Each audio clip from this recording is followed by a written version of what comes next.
그러자 예수님께서 여자에게 말씀하셨습니다. 지금 당신과 이야기하고 있는 내가 바로 그 메시아요. 어디였더라? 바로 그때 예수님의 제자들이 마을에서 돌아왔습니다. 그들은 마을에서 예수님께서 여자와 이야기하고 있다는 것을 보고 무척 놀랐습니다. 그러나 아무도 선생님 무엇을 구하고 계십니까? 라거나 선생님 무슨 일로 그 여자와 이야기를 하고 계십니까? 라고 묻지 않았습니다. 그 여자는 무랑한 일을 버려두고 마을로 돌아가 사람들에게 말했습니다. 여러분, 이리 와서 내 과거의 일을 다 말해준 사람을 한번 보세요. 이분이 메시아가 아닐까요? 그러자 사람들이 마을에서 나와 예수님께로 왔습니다. 그 사이 제자들은 예수님께 선생님, 음식을 좀 드시지요 라고 청했습니다. 그러나 예수님께서는 나에게는 너희들이 알지 못하는 먹을 음식이 있다 라고 대답하셨습니다. 그러자 제자들은 자기들끼리 누가 예수님께 먹을 것을 갖다 드렸을까? 라고 말했습니다. 예수님께서 이들에게 말씀하셨습니다. 나의 음식은 나를 보내신 분의 뜻을 행하고 그분의 일을 완수하는 것이다. 너희들은 넉 달이 지나야 추수 때가 될 것이다 라고 말하지 않느냐? 그러나 난 너에게 말한다. 눈을 들어 밭을 보아라. 이미 곡식이 익어 추수할 때가 되었다. 추수하는 사람은 벌써 추수한 대가로 품삯을 받고 영생을 위한 곡식을 추수하는 중이다. 그래서 씨를 뿌린 사람은 추수하는 사람과 함께 기뻐할 수 있게 될 것이다. 그러므로 한 사람은 씨를 뿌리고 다른 사람은 추수한다라고 한 말은 진리이다. 나는 너희들이 직접 수고하지 않은 것을 추수하라고 너희들을 보냈다. 다른 사람은 수고하였고 너희들은 그들이 해놓은 수고의 결실을 얻게 되었다. 그 마을에 사는 많은 사마리아 사람들은 그 여자가 그분은 내 과거의 모든 일을 나에게 말씀해 주셨어요 라고 말한 것 때문에 예수님을 믿었습니다. 사마리아 사람들이 예수님께 그들로 함께 지내다 가시기를 청했으므로 거기에 이틀을 머무르셨습니다.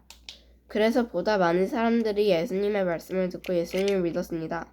그들은 그 여자에게 더 이상 우리는 당신의 말 때문에 예수님을 믿는 것이 아니요 우리가 이제는 예수님의 말씀을 직접 들었고 이분이 참으로 세상의 구세주라는 사실을 알았기 때문에 믿는 것이요 라고 말했습니다. 이틀 후에 예수님께서는 그곳을 떠나 갈릴리로 가셨습니다. 전에 예수님께서는 예언자가 자기 고향에서는 존경을 받지 못한다고 직접 말씀하신 적이 있습니다. 예수님께서 갈릴리에 도착했을 때 그곳 사람들은 예수님을 환영했습니다. 왜냐하면 그 사람들은 6월절에 예수님이 예루살렘에서 예수님께서 하신 모든 일들을 보았으며 또한 자신들도 6월절에 그곳에 있었기 때문입니다. 예수님께서는 갈릴리 가나를 또 방문하셨습니다. 이곳은 예수님께서 물로 포도주를 만드셨던 곳입니다.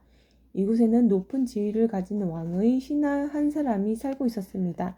그 신하의 아들은 병에 걸려 가버나움에 있었습니다. 왕의 신하는 예수님께서 유대 지방에서 갈릴리로 오셨다는 소식을 듣고 예수님께 찾아가 가버나움으로 오셔서 자기 아들은 낫게 해달라고 간청하였습니다. 그 신하의 아들은 거의 죽기 직전에 있었습니다. 예수님께서 왕의 신하에게 말씀하셨습니다. 너희는 표적과 기이한 것들을 보지 않으면 전혀 믿으려 하지 않는다. 그 신하가 말했습니다. 선생님, 제 아들이 죽기 전에 가버나움으로 오십시오. 예수님께서 대답하셨습니다. 가시오, 당신 아들은 살 것이오. 그 사람은 예수님께서 자기에게 하신 말씀을 믿고 집으로 갔습니다. 그 사람은 집으로 가는 도중에 자기의 하인들을 만나 아들이 살아났다는 소식을 들었습니다. 왕의 신하가 자기 아들들이 낳게 된 때를 묻자 하인들은 어제 오후 1시 무렵부터 열이 떨어졌습니다. 라고 대답했습니다. 아이의 아버지는 그때가 바로 예수님께서 당신 아들은 살 것이요 라고 말씀하신 그 시각과 정확히 일치한 것을 알고 자기와 그 집의 모든 사람이 예수님을 믿었습니다. 이것은 예수님께서 유대에서 갈릴리로 오신 후 행하신 두 번째 표적이었습니다. 얼마 후 유대인의 명절이 되어 예수님께서는 예루살렘으로 올라가셨습니다. 예루살렘에 있는 양의 문 근처에 기둥 5개가 있는 연못이 있었습니다. 거기에는 히브리 말로 베데스다라고 쓰여 있었습니다. 이곳에는 병약한 사람, 안 못 본 사람, 걷지 못하는 사람, 다리를 저는 사람 등 많은 병자들이 누워 있었습니다. 거기에 38만 년 동안 병을 앓은 38만 년이요? 38년 얼마나 동안 오래 산 거야? 병을 앓아온 한 남자가 있었습니다. 예수님께서는 그 남자가 누워 있는 것을 보시고 그가 아주 오랫동안 병을 앓아온 사람이라는 것을 알아온 사람이라는 것을 아셨습니다.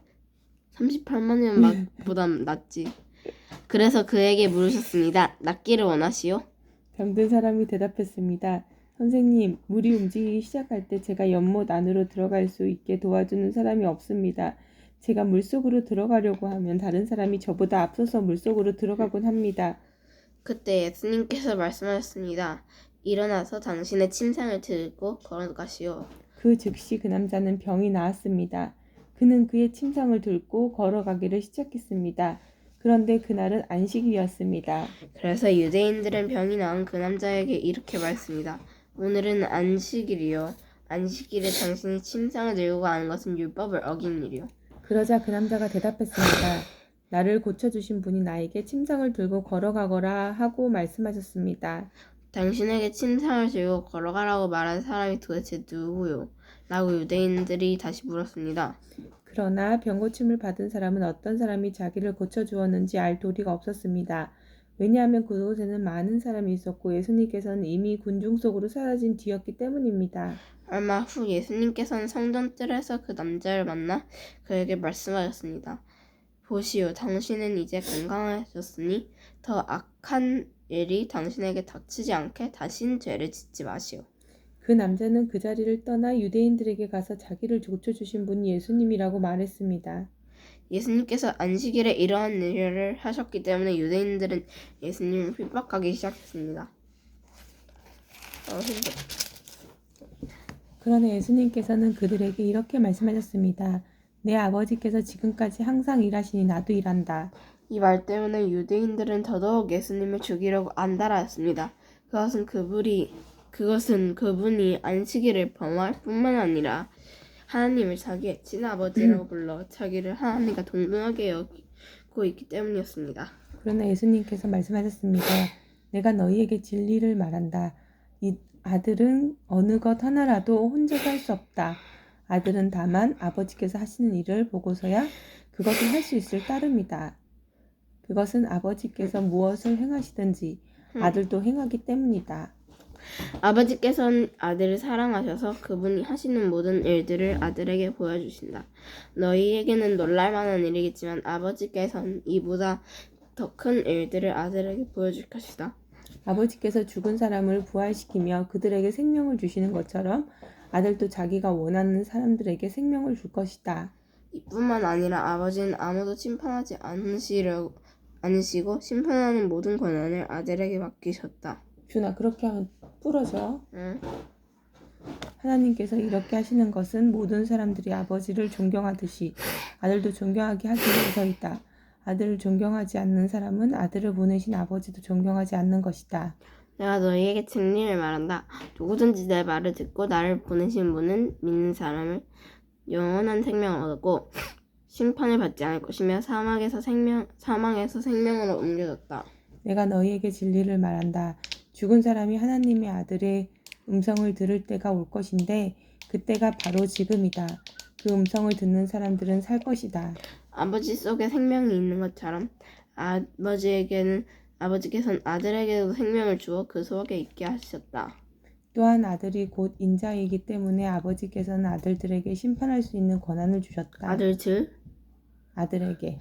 이 말을 한다고 놀라지 마라. 무덤 속에 있는 모든 사람들이 아들의 음성을 들을 때가 올 것이다. 선한 일을 한 사람들은 생명을 얻기 위해 부활할 것이며 악한 일을 한 사람들은 심판을 받기 위해 부활할 것이다. 나는 혼자서는 아무것도 할 수 없다. 나는 내가 듣는 대로만 심판을 한다. 그래서 나의 심판은 의롭다. 나는 내가 하고 싶은 것을 하려 하지 않고 오직 나를 보내신 분이 원하시는 것을 하려고 애쓴다. 내가 나 자신에 대해서 증언한다면 사람들은 내 증거를 참된 증거로 받아들이지 않을 것이다. 그러나 나에 대하여 증언하는 다른 분이 계시니 나는 그분이 나에 대하여 증언하는 것이 옳다는 것을 안다. 너희가 요한에게 사람을 보냈고 요한은 너희에게 진실되게 증언하였다. 그렇다고 해서 내가 사람에게서 증언을 받은 것은 아니다. 내가 이런 말을 하는 것은 너희가 구원을 얻을 수 있도록 하기 위해서이다. 요한은 타오르면서 빛을 내는 등불이었다. 너희는 잠시 요한이 빛 가운데서 기뻐하기를 원하나 내게는 요한의 증언보다 더 큰 증언이 있다. 아버지께서 나에게 하려고 주셨고 지금 내가 행하고 있는 일들이 아버지께서 나를 보내신 것을 증언한다.